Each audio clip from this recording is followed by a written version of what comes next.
नमस्कार। डोगरी भाषा में लिखे गए साहित्य और लिखे जा रहे साहित्य के बारे में कहा जाता है कि बहुत समृद्ध साहित्य है और है भी, लेकिन क्या ये सिर्फ अपनी पीठ आप थपथपाने वाली बात है? क्या हम वाकई अन्य क्षेत्रीय भाषाओं में लिखे जा रहे साहित्य के कदम के साथ कदम मिलाकर विकास कर पा रहे हैं?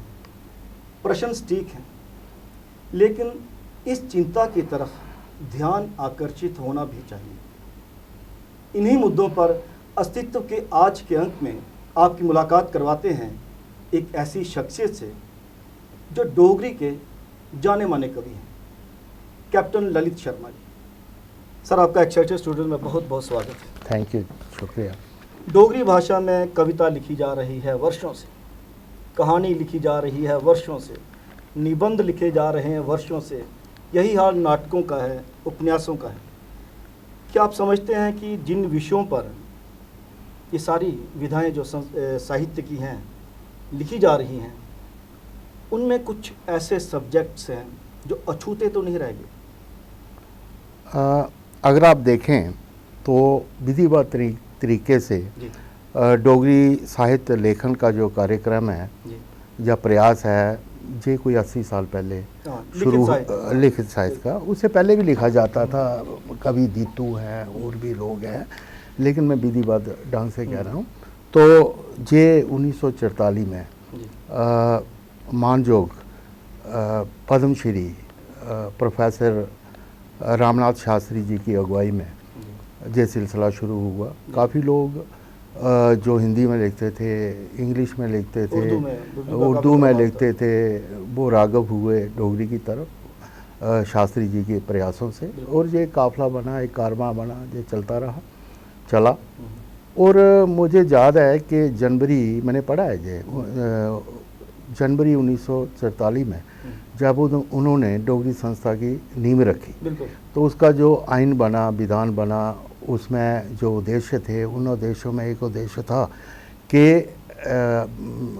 हमारा जो भारतीय विधान है उसकी जो उसका 8वां शेड्यूल है, 8वीं अनुसूची है, उसमें डोगरी को दर्ज करवाना, ये उन्होंने डोगरी संस्था के संविधान में रखा हुआ था। और उस वक्त हमारा जो एहसासा है, डोगरी का विरसा जो है, साहित्यिक विरसा, सांस्कृतिक विरसा, वो बिखरा हुआ था, और उसको इकट्ठा करने की बात थी, कैटालॉग करने की बात थी। उस पर प्रयास हुए और लेखन शुरू हुआ, क्योंकि वो जानते थे, वो जो हमारे वरिष्ठ साहित्यकार थे, बहुत लंबी सूची है, नाम लेना संभव नहीं होगा सभी का, तो शास्त्री जी की अगुवाई में तो उन्होंने हर विधा पे लिखना शुरू किया। काव्य रचना भी हुई, कहानियाँ भी लिखी गईं, उपन्यास लिखे गए, नाटक लिखे गए, तकरीबन हर विधा पे लिखना शुरू हुआ और लोग लिखते गए। और शास्त्री जी को पता था कि अगर हमने 8वीं अनुसूची में लाना है डोगरी को, तो कुछ लवाजमात पूरे करने होंगे। और 2003 में हमारी भाषा 8वीं अनुसूची में आई, शेड्यूल में आई। तो ये 59-60 साल का सफ़र था, और 59 साल की एक दूरअंदेशी सोच आगे रख के, एक विजन आगे रख के उस कारवान ने, उन लोगों ने मेहनत की, साहित्य सृजना की, और जो लवाजमात चाहिए थे भाषा को जे मान्यता दिलाने में, वो पूरे किए। और एक लंबा सफ़र था, तो मान्यता मिली भाषा को। लेकिन उसके बाद जो है, हम देखते हैं कि कब से साहित्य अकादमी पुरस्कार मिल रहे हैं, और हर विधा पे मिल रहा है डोगरी भाषा को। तो समृद्ध है भाषा, तभी तो मिल रहा है। 4 जैसे आपने कहा पुरस्कार आ रहे हैं, बाल साहित्य का है, ट्रांसलेशन का है जी, साथ में युवा पुरस्कार। हाँ, तो एक म्यार है, तभी तो ये पुरस्कार आ रहे हैं। और आप देखिए कि ये पुरस्कार जो है साहित्य अकादमी के मिलना डोगरी में, और मसलसल मिलना, ये चीज़ का प्रमाण है कि हमारा साहित्य एक मियारी साहित्य है, और अच्छा लिखा जा रहा है, और विधा में अच्छा लिखा जा रहा है। और कई भाषाओं का जो स्तर है उसके साथ हम मुकाबला कर सकते हैं। लेकिन कुछ वाकई आयाम हैं जहाँ पे हमें कुछ और तवज्जो देने की ज़रूरत है। जैसे डायरी लेखन की एक दिन बात हो रही थी, उस पर लिखने की ज़रूरत है, निबंध लेखन की ज़रूरत है, विषय हाँ उनको करने की ज़रूरत है। जैसे सफ़रनामे हैं वो अभी कम हैं, उन पे लिखने की पर्यावरण पे लिखने की ज़रूरत है, बड़ा कम लिखा गया है। लोग पर्यावरण में वो कंटेंट रहना चाहिए, चाहे कविता हो जी है ना, उसमें चाहे कहानी में लिखिए, उपन्यास में लिखिए, नाटक में लिखिए, तो पर्यावरण का अंश बहुत कम रहता है। देखिए पर्यावरण पे लोगों की धारणा ये होती है कि पौधों वृक्षों पे लिख दिया तो पर्यावरण हो गया, लेकिन ऐसी बात नहीं है। अगर हम 5 तत्वों की बात करें जिसमें धरती है, पानी है, वायु है, अग्नि है, आकाश है, तो यही तो मिलके पर्यावरण बनाते हैं, यही तो पर्यावरण है बुनियादी तौर पे।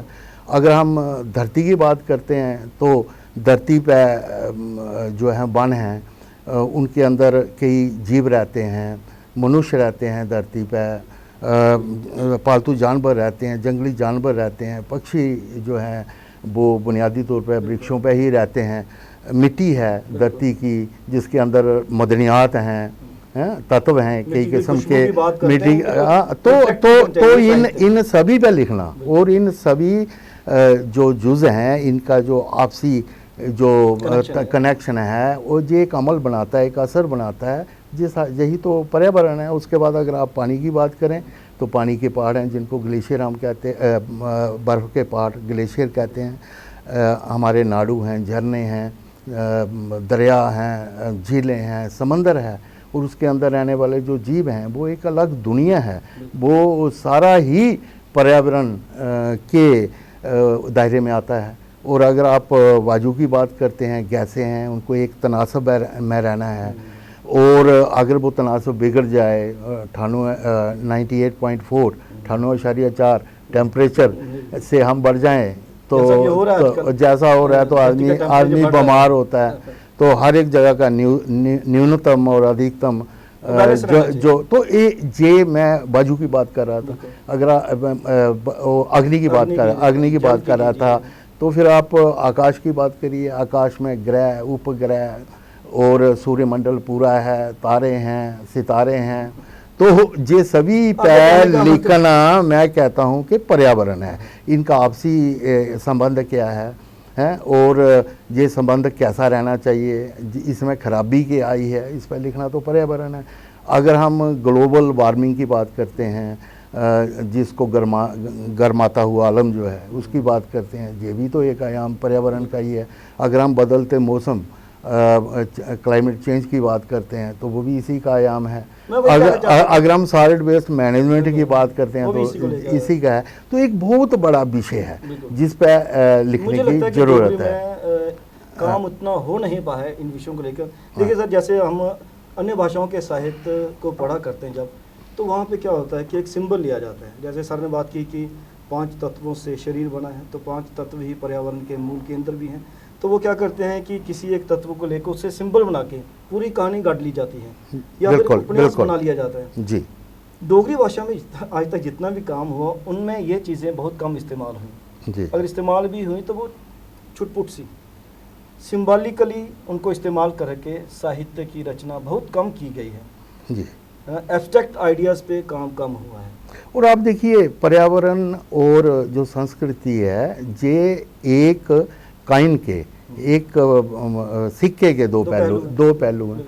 अगर आप डुग्गर की बात करें मिसाल के तौर पे, अगर आप देखें कि डुग्गर का जो जहाँ धरती की बनावट इस तरह की है, पहाड़ियाँ हैं, नीम पहाड़ी इलाका है, बड़ा पहाड़ी इलाका है, कंडी इलाके में पानी की कमी है, मुश्किल हालात हैं।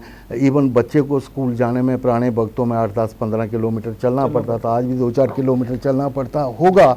और कंडी इलाका अगर आप देखें तो काशत जो है, काशतकारी खेती बाड़ी वो निर्भर है बारिश पर और ज़्यादा मेहनत के साथ थोड़ा फल मिलता है।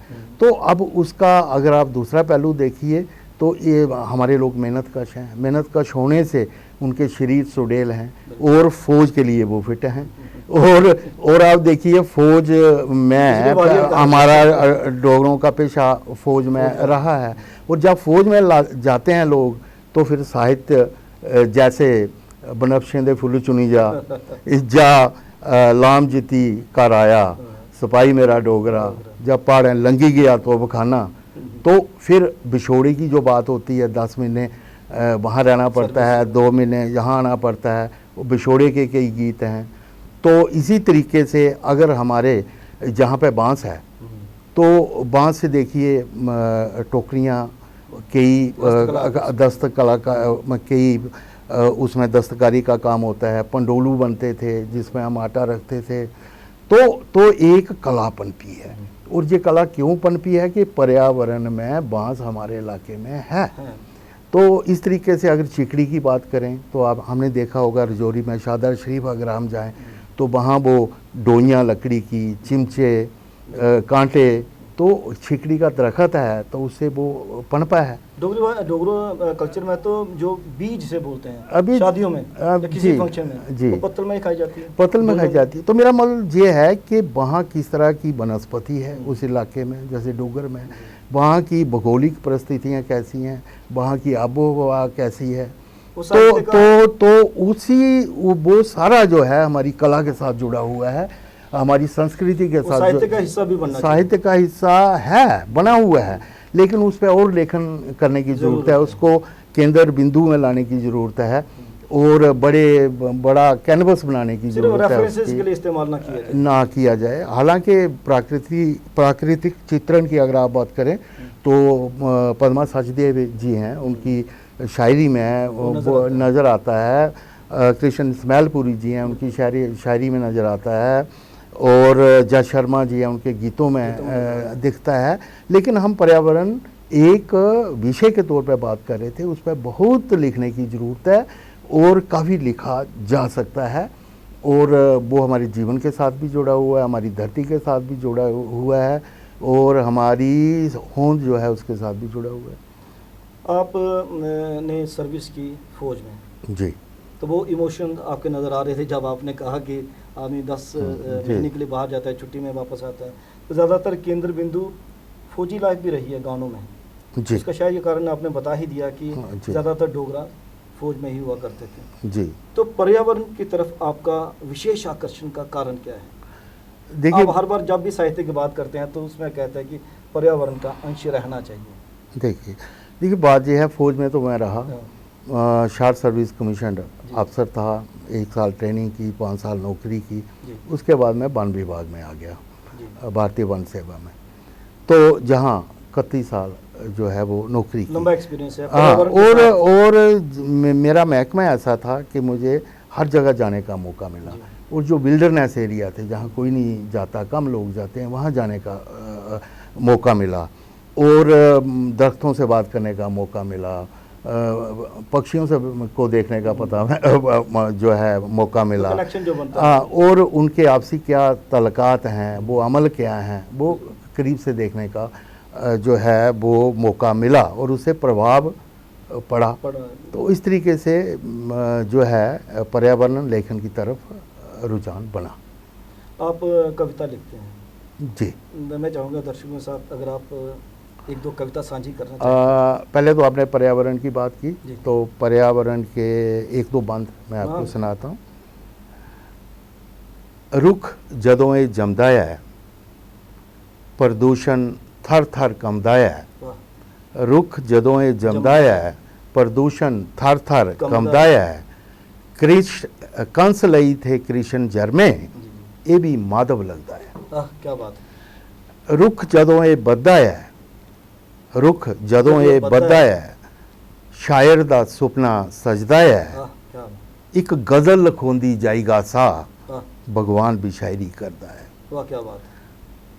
एक और, रौंसलियां रौंसलियां धारन बिच रुखें दियां कतारन, जीवन ते मोतू दे बिचे लक्ष्मण दियां कारण। वाह क्या बात है। आध्यात्म भी आ गया, पर्यावरण भी आ गया, और अवेयरनेस भी आ गई जी। और इन दिनों मैं कुछ नशे पे गीत लिख रहा था। नशा आजकल जम्मू में एक बहुत ज्वलंत समस्या बन चुकी है। देखिए, नशा बहुत बुरी चीज़ है, हम सब जानते हैं, ये कौमों को गुलाम बना सकता है, नकम्मा बना सकता है, और हमें अपनी संस्कृति से, अपनी भाषा से, अपनी जीवन शैली से दूर कर सकता है। ये अलग दुनिया है और ये बड़े तशवीश की बात है। इस पे हम सभी को संजीदा होना चाहिए। सरकार भी काम कर रही है, पुलिस भी काम कर रही है, कुछ संस्थाएं भी काम कर रही हैं। मैं जोरावर सिंह जी के क़यादत में टीम जम्मू इस पर बहुत काम कर रही है। तो हमने सोचा कि लिखारी होने के नाते हमें भी इस पर कलम चलानी चाहिए। तो मैंने कोई 130-40 गीत इस पर लिखे हैं। सोच रहा हूँ संकलन कर दूँ, संकलन कर रहा हूँ उसका, नशे पे ही। तो आते आते मुझे पता था शायद आप कहेंगे, तो मैं ले आया था। तो ये डोगरी में है। हाँ, डोगरी कोई बात। दड़ा लाई ढोल बजाड़िया, दड़ा लाई ढोल बजाड़िया, हुण नशे दा भूत नसाड़िया। दड़ा लाई ढोल बजाड़िया, हुण नशे दा भूत नसाड़िया। बनी दुआले जातरा करचै, बनी दुआले यात्रा करचै, बनी दुआले जातरा करचै। मारी झुंडे पुतागी कड़चै, पूते कशा बचन कराड़िया। दड़ा लाई ढोल बजाड़िया, हुण नशे दा भूत नसाड़िया। इस भूता दी तू संगी घोटो, इस दे मूंहां पर कालख पोथो। बड्डी सोंगल मी फड़ाड़िया, दड़ा लाई ढोल बजाड़िया। अगला बंद है। ताजरें गी जड़ियां खड़ाओ, ताजरें गी जड़ियां खड़ाओ। रस्से बन्नी लोआरे कराओ, पा इन्हें की डर तराड़िया। दड़ा लाई ढोल बजाड़िया, हुण नशे दा भूत नसाड़िया। एक और है, नशे छोड़ी घर आई जाओ। नशे छोड़ी घर आई, ये आह्वान है। नशे छोड़ी घर आई जाओ, सोंगल तोड़ी घर आई जाओ। नशे छोड़ी घर आई जाओ, सोंगल तोड़ी घर आई जाओ। तुंदा घर है तुंदा ए ग्रां, तुंदा घर है तुंदा ए ग्रां। बलगदी है बरबोड़ी दी शां, रस्से तरोड़ी घर आई जाओ। नशे छोड़ी घर आई जाओ। नशा करो अपनी इस विरासत दा, नशा करो अपनी इज्जत विरासत दा। डुगर लई अपनी चाहत दा, नीरन की खोड़ी घर आई जाओ। नशे छोड़ी घर आई जाओ, सोंगल तरोड़ी घर आई जाओ। डोगरीयत दे झंडे न गड्ढने, डोगरीयत दे झंडे न गड्ढने। नशे दे ताजर इत्थों दा कड्ढने। सरिंजां तोड़ी घर आई जाओ, नशे छोड़ी घर आई जाओ। सोंगल तोड़ी घर आई जाओ। सर वही बात हो रही थी, जैसे कि आप साहित्य सृजन तो करते हैं, लेकिन अपनी विरासत के साथ जुड़े रहना चाहिए। और जैसे आपने इसमें पर्यावरण की बात भी कही, बाड़ के बूटे की बात की आपने, और दूसरी तरफ पहली कविता में आपने वो जातर का जिक्र किया, वो सोंगलें, वो चुंडे।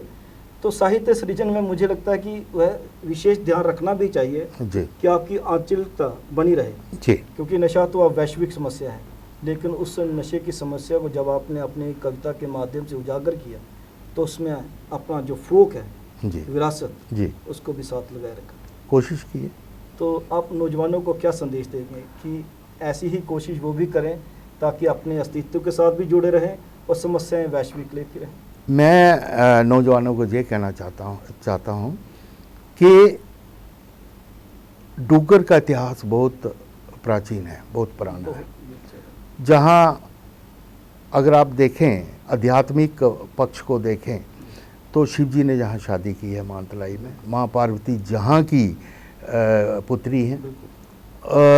अगर आप कृष्ण जी की बात करें तो जावंत जी की बेटी सत्यभामा से उनकी शादी पीरखो में हुई है, वो भी जमाई हैं जहाँ के। और अगर आप तीसरी बात करें जग जननी वैष्णो माता, वो त्रिकुटा पर्वत पे तपस्या कर रही है। क्योंकि अगर आप देखें त्रेता युग में जब माता ने इच्छा जाहिर की राम जी से शादी करने के लिए, तो उन्होंने कहा नहीं, सीता जी हैं, मैं कल युग में अवतार लेके आऊँगा। तो वो तपस्या पे बैठी हैं। और अगर आप शिविज्म की बात करें तो जहाँ मानतलाई से लेके सुद्धमहादेव से लेके उधमपुर, प्रमंडल, उत्तर बैनी, जो देविका प्रवाहित है, ये साक्षात पार्वती जी प्रवाहित है और इसके किनारे पे शिव मंदिर है। तो शिव जी की बहुत बड़ी महिमा है। अगर हम अपनी, तो मेरा मतलब ये है कि आध्यात्मिक पक्ष बहुत बड़ा है। वासुकीनाग जी जम्मू के राजा थे कोई 5000 साल पहले, और उन्हीं के पुत्र काही देव जी सबसे बड़े और सबसे छोटे पहड़ देव जी, जिन्होंने तभी सूर्यपुत्री जहाँ पे लाई है। तो अध्यात्म में ही अगर आप चले जाएं तो बहुत समृद्ध इतिहास है डुग्गर का। और अगर आप वीर पुरुषों की बात करें तो आप देखिए बाबा जितो और उनके साथ उनके साथी जिन्होंने उनके साथ काम किया मिलके, हिस्सों में एक थे वो, और वो एक ही थाली में खाना खाते थे। बुआ कोड़ी उनको भी चाचू बोलती थी। तो उन्होंने जो है इंसाफ के खिलाफ हक हलाल के लिए किया। और उसके बाद आप देखिए ये धन्वंतरी जी हैं, कामरेड धन्वंतरी जी, जो फ्रीडम फाइटर हैं, जो काला पानी में भी रहे, उनका बहुत बड़ा योगदान है आज़ादी की लड़ाई में। और इस तरीके से बंदा बहादुर सिंह जी, जो जब गुरु गोविंद सिंह जी के उसमें आए, स्पर्श में आए, जहाँ उनको वो मिले हैं, तो उनका जीवन ही परिवर्तित हो गया है और उनको तराशा है उन्होंने। और एक इतना बड़ा बहादुर जो है व्यक्ति। तो मेरा कहने का मतलब ये है। और अगर मैं पर्यावरण की बात कर रहा था तो आप देखिए महेश चंद्र मेहता, MC मेहता, वो हमारे रजौरी के हैं और इस वक्त पूरी दुनिया में माने हुए वकील हैं, जिन्होंने कानून का सहारा लेके पर्यावरण का तहफ़्फ़ुज़ किया है। दिल्ली में अगर आज अगर CNG है तो उन्हीं का एक फ़ैसला है सुप्रीम कोर्ट का उनके केस का, उसकी वजह से है। 200 के करीब जो चमड़े की फैक्ट्रियाँ वहाँ से उन्होंने शिफ्ट कराई, उन्होंने कराई। जो मथुरा रिफाइनरी शिफ्ट हुई, जो ताज को दूषित कर रही थी, उन्हीं के केस पे हुआ है। गंगा की जो सफाई हो रही है कितने दिनों से, उन्हीं का केस है। तो उन्होंने एक सिंगल वन मैन आर्मी के तौर पे आंदोलित किया है पर्यावरण को लेके, जो है कानून के माध्यम से। तो ऐसे ऐसे लोग हैं जहाँ पे, और बाकी बहुत लंबी लिस्ट है। और हमारी जो संस्कृति है बहुत पुरानी है, हमारा इतिहास बहुत पुराना है और हमारा बहुत योगदान है। मैं अभी की बात करता हूँ, कारगिल युद्ध हुआ। कारगिल युद्ध में हमारे कोई 527 फौज के, सेना के लोग शहीद हुए, हमारे जवान शहीद हुए, उन्होंने शहादत दी देश के लिए। और उसमें कोई 104 के करीब डोगरे हैं, हिमाचल और जम्मू के। अगर जम्मू और हिमाचल के डोगरे 1 करोड़ के करीब हैं मिसाल के तौर पे, तो वो 1% भी नहीं है, 1% भी नहीं है पूरी आबादी का, लेकिन योगदान है 20-21% कुर्बानियों में। लेकिन हम देशभक्त लोग हैं, हम अपने देश से प्यार करते हैं और हम कोई चर्चे नहीं करते हैं, लेकिन ये भी एक असलियत है। और डोगरों का अगर आप देखिए कि पहले विश्व युद्ध में, दूसरे विश्व युद्ध में, 47 के युद्ध में, 65 के युद्ध में, 71 के युद्ध में बहुत बड़ा योगदान है। और इस रियासत को अगर बचाया है तो वो जम्मू के 2 शेर थे, ब्रिगेडियर राजेंद्र सिंह और मेजर सोमनाथ शर्मा, वो भी डोगरे थे, हिमाचल के थे। और एक महाज उन्होंने संभाला, ब्रिगेडियर राजेंद्र सिंह जी ने, और दूसरा महाज मेजर सोमनाथ शर्मा जी ने संभाला। और पहली बार कोई सेनाध्यक्ष फौज को आगे से लीड कर रहा था और वो थे ब्रिगेडियर राजेंद्र सिंह जी, और उन्होंने कश्मीर को बचाया है। डोगरों ने, मेरा कहने का मतलब ये है, नहीं साहित्यकारों, आपने जवानों की बात की थी कि उनको क्या संदेश, तो उनको ये कहना चाहिए कि उनको गर्व करने के लिए बहुत कुछ है, पूरा इतिहास ही समृद्ध है। तो उनको गर्व के साथ सीना ऊंचा करके पुरखों की जो कारकर्दगी है और जो इतिहास है उसको लेके मोटिवेट होकर चलना चाहिए। और जो है ऊंचाइयों को, नई ऊंचाइयों को उनको छूना चाहिए, वो कोशिश होनी चाहिए। उसको साहित्यकारों का फर्ज भी और और साहित्यकारों का फर्ज बनता है कि इनको पूरे विषय को कलमबंद करें और नवी पीढ़ी तक पहुंचाएं, ताकि उनको प्रेरणा मिले और वो हिम्मत के साथ, बहादुरी के साथ आगे बढ़ें। उम्मीद करेंगे कि जो आपने प्रेरक शब्द बोले हैं, युवा पीढ़ी उनसे बहुत अच्छी तरह से वह ग्रहण करेंगे और अपने साहित्य सृजन में इसका इस्तेमाल भी करेंगे। आपका बहुत बहुत धन्यवाद। नमस्कार। अस्तित्व के इस अंक में आपने बातचीत सुनी कैप्टन ललित शर्मा जी से। उन्होंने कहा कि आपके पास साहित्य सृजन करने के लिए बहुत से विषय हैं, लेकिन उन अछूते विषयों को अपने साहित्य सृजन में स्थान दीजिए, यह बहुत आवश्यक है। कैमरा पर्सन करण सिंह के साथ राजेश्वर सिंह राजू को अब दीजिए इजाज़त। नमस्कार।